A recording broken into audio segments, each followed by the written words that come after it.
Andrew Farriss first shot to stardom more than 40 years ago as a founding member of INXS. Together they created hit after hit.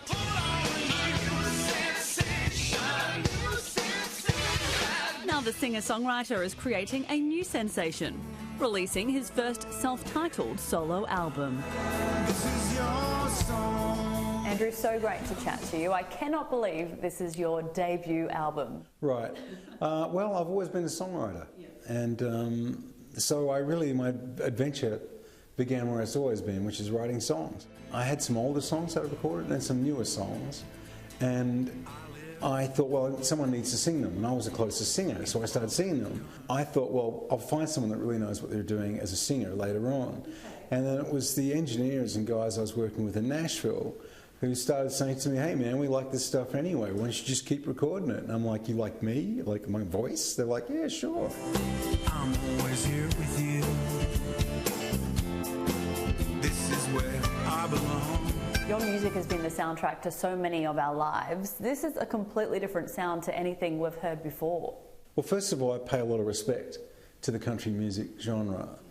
I didn't automatically think that I would be accepted, but the reverse has happened, both here in Australia and abroad, and I'm thrilled because and grateful. Actually, I'm very grateful and humbled that all these people like what I'm doing. You've already had such an incredible career. Has there been a highlight so far? Oh, yeah, thanks. No, I've had some huge highlights in my life career-wise. Probably with INXS was probably Wembley Stadium, which people know from the film that we shot there. And that was just one of those magical moments where everything came together perfectly.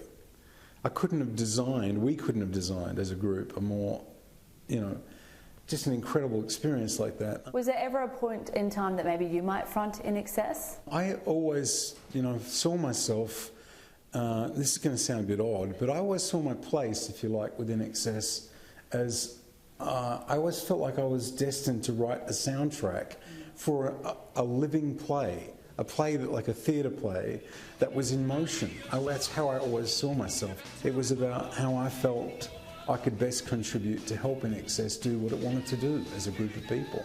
The last time I ever saw Michael live, we smiled at each other.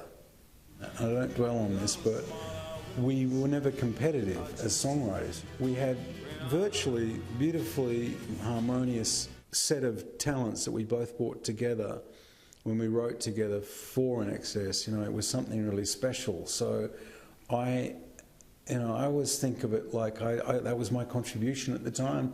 And, it's taken me a while, to be honest, to get used to my own voice and being comfortable as a lead person.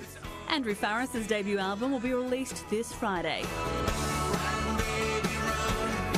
You can purchase tickets to see Andrew's tour via his website. Samantha Foxon, Sky News.